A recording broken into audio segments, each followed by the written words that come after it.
Digital currency bitcoin एक बार फिर सुर्खियों में है। वजह है उसकी कीमत में रिकॉर्ड तोड़ इजाफा। 6 अक्टूबर को एक बिटकॉइन का दाम 1 करोड़ 10 लाख को पार कर गया। लेकिन उससे ज्यादा बड़ी बात इसकी कीमत में उतार चढ़ाव की है, जो कुछ ही घंटों में करोड़ों रुपए ऊपर नीचे कर देता है। कुछ एक्सपर्ट्स कह रहे हैं कि साल के अंत तक बिटकॉइन 1 करोड़ 25 लाख रुपए तक पहुंच सकता है। तो कुछ चेतावनी दे रहे हैं कि एक बड़ा करेक्शन आने वाला है। ऐसे में सवाल ये उठता है, क्या बिटकॉइन सच में डिजिटल गोल्ड है? क्या इसमें इन्वेस्ट करना सेफ है?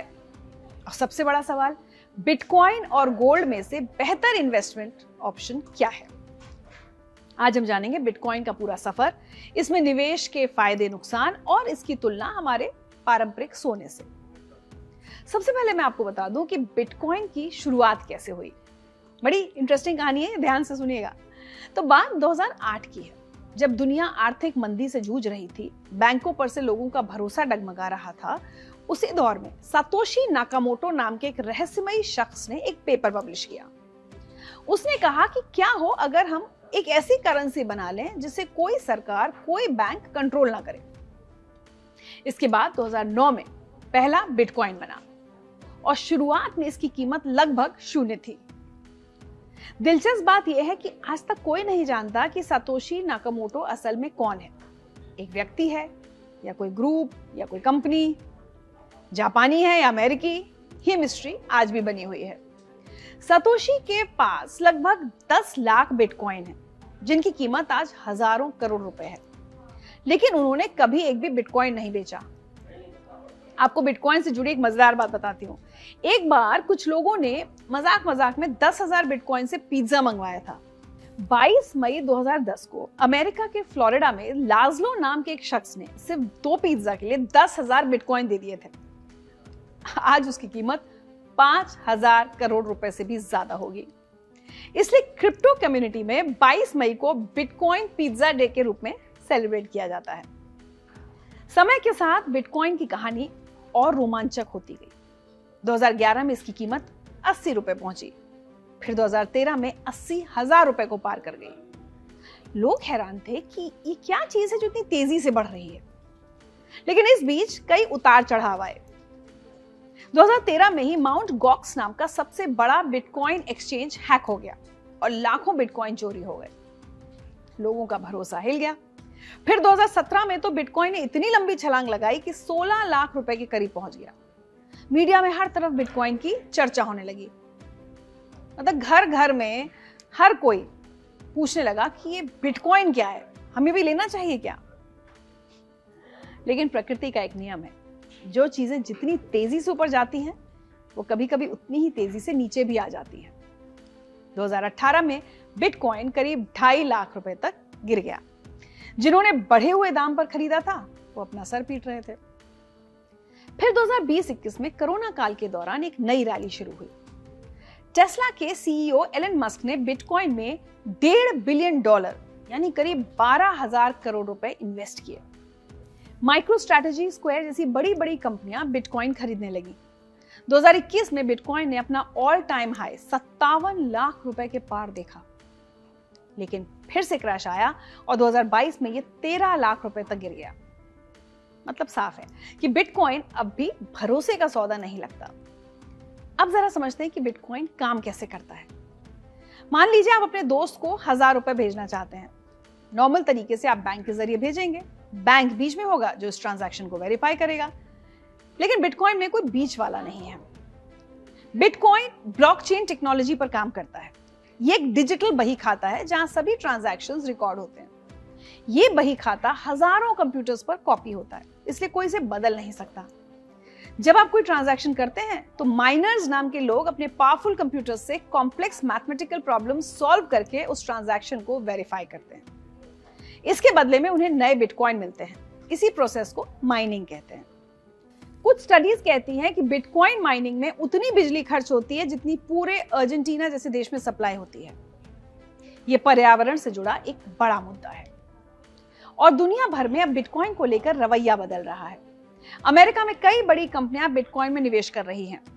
ब्लैक रॉक और फिडेलिटी जैसी एसेट मैनेजमेंट कंपनीज ने बिटकॉइन ETFs लॉन्च किए हैं, जिससे आम लोगों के लिए बिटकॉइन में इन्वेस्ट करना आसान हो गया है। एल साल्वाडोर ने इसे लीगल टेंडर बना दिया है, यानी वहां आप बिटकॉइन से किराना भी खरीद सकते हैं। जबकि भारत में स्थिति थोड़ी अलग है। सरकार ने क्रिप्टो पर 30% टैक्स लगा दिया है। ऊपर से हर ट्रांजैक्शन पर 1% टीडीएस भी काटा जाता है। आरबीआई ने कई बार चिंता जताई है कि क्रिप्टो से वित्तीय स्थिरता को खतरा हो सकता है, लेकिन ये पूरी तरह से बैन नहीं है, तो लोग अभी अपनी मर्जी के हिसाब से इन्वेस्ट कर रहे हैं। अब बात बिटकॉइन में निवेश पर फायदे और नुकसान की। तो सबसे बड़ा फायदा है इसका डिसेंट्रलाइज्ड होना। कोई सरकार इसे प्रिंट नहीं कर सकती, कोई बैंक इसे फ्रीज नहीं कर सकता। दूसरा, इसका रिटर्न देखिए। अगर किसी ने 2013 में 1000 रुपए के बिटकॉइन खरीदे होते तो आज वो करोड़ों में होते। ये रिटर्न किसी एफडी, शेयर मार्केट या सोने ने नहीं दिए। बिटकॉइन को डिजिटल गोल्ड भी कहा जाता है क्योंकि लोग इसे महंगाई से बचने के लिए इस्तेमाल करते हैं। तीसरा फायदा है इसकी पारदर्शिता। हर लेनदेन ब्लॉकचेन पर रिकॉर्ड होता है, जिसे कोई नहीं बदल सकता। चौथा, ये 24/7 ट्रेड होता है। शेयर मार्केट तो फिक्स आवर्स में खुलता है, बंद होता है, लेकिन बिटकॉइन मार्केट कभी बंद नहीं होता। कभी भी कहीं से भी आप इसे ट्रेड कर सकते हैं। लेकिन जैसे हर सिक्के के दो पहलू होते हैं, बिटकॉइन में निवेश जितना फायदेमंद हो सकता है उतना ही खतरनाक भी। सबसे बड़ी दिक्कत है इसकी अस्थिरता। एक दिन में 10 से 15% ऊपर नीचे होना आम बात है। कल्पना कीजिए, अभी आपने 10 लाख रुपए लगाए, कुछ ही घंटों में 9 लाख हो गए। इसलिए रिस्क कमजोर दिल वालों के लिए या सेफ जो लोग इन्वेस्ट करते हैं उनके लिए बिल्कुल नहीं है। दूसरा, रेगुलेशन की अनिश्चितता। कल को अगर भारत सरकार ने बिटकॉइन को बैन कर दिया तो क्या होगा? चीन ने तो पहले ही बैन कर दिया है। नाइजीरिया, बांग्लादेश जैसे कई देशों ने पाबंदियां लगाई हुई हैं। कोई गारंटी नहीं है कि दूसरे देश क्या करेंगे। तीसरा खतरा है हैकिंग और स्कैम्स का। अगर आपकी प्राइवेट की खो गई या चोरी हो गई तो आपके सारे बिटकॉइन गायब। कोई बैंक नहीं है जो आपको वापस दिला दे। हजारों लोग अपने बिटकॉइन इसी तरह गंवा भी चुके हैं। 2013 में जेम्स हाउल्स नाम के कंप्यूटर इंजीनियर ने अपनी हार्ड ड्राइव में करीब 8000 बिटकॉइन रखे थे, जिनकी आज की कीमत 4000 करोड़ रुपए से ज्यादा होती। लेकिन गलती से उन्होंने वो हार्ड ड्राइव कचड़े में फेंक दी, जिसे वो आज भी लैंडफिल साइट्स में ढूंढ रहे हैं। चौथा, इसका कोई आंतरिक मूल्य नहीं है। सोने को आप गहने में इस्तेमाल कर सकते हैं, लेकिन बिटकॉइन सिर्फ इसलिए कीमती है क्योंकि लोग मानते हैं कि ये कीमती है। अगर कल इस पर से लोगों का विश्वास उड़ गया तो ये शून्य भी हो सकता है। सोना हजारों सालों से संपत्ति का प्रतीक रहा है। महाभारत के समय से लेकर मुगल काल तक, फिर अंग्रेजों के जमाने से लेकर आज तक सोना हमेशा कीमती रहा है। हमारे देश में तो सोने की अलग ही अहमियत है। शादी हो या त्योहार, हर मौके पर हम सोना खरीदते हैं। सोना स्थिर है, इसमें ज्यादा उतार चढ़ाव नहीं होता। पिछले 10 सालों में सोना औसतन 8 से 10% सालाना बढ़ा है। आप इसे छू सकते हैं, देख सकते हैं और जरूरत पड़ने पर किसी ज्वेलर के पास जाकर बेच भी सकते हैं। हर गली मोहल्ले में सुनार की दुकान मिल जाएगी। बिटकॉइन डिजिटल है, नया है और टेक्नोलॉजी पर आधारित है। इसमें बम्पर रिटर्न की संभावना ज्यादा है, लेकिन रिस्क भी उतनी ही ज्यादा। पिछले 10 साल में बिटकॉइन ने हजारों % का रिटर्न दिया है, लेकिन इस बीच कई बार 50 से 70% तक गिरा भी है। सोना महंगाई से बचाता है, लेकिन बिटकॉइन में पैसे कई गुना होने की संभावना है। कुछ लोग कहते हैं कि बिटकॉइन नया सोना है, खासतौर पर युवा जनरेशन के लिए। मिलेनियल्स और जेनजी को फिजिकल गोल्ड से ज्यादा बिटकॉइन आकर्षित करता है, लेकिन पुरानी पीढ़ियां अब भी सोने पर भरोसा करती हैं। सच कहूं तो मैं खुद सोने पर ही ज्यादा यकीन करती हूं और आज तक मैंने बिटकॉइन में ट्रेडिंग नहीं की है। हालांकि दुनिया भर में बिटकॉइन की स्वीकार्यता बढ़ रही है। टेस्ला ने कुछ समय के लिए बिटकॉइन में पेमेंट एक्सेप्ट की थी। माइक्रोसॉफ्ट, ओवरस्टॉक जैसी कंपनीज बिटकॉइन एक्सेप्ट करती हैं।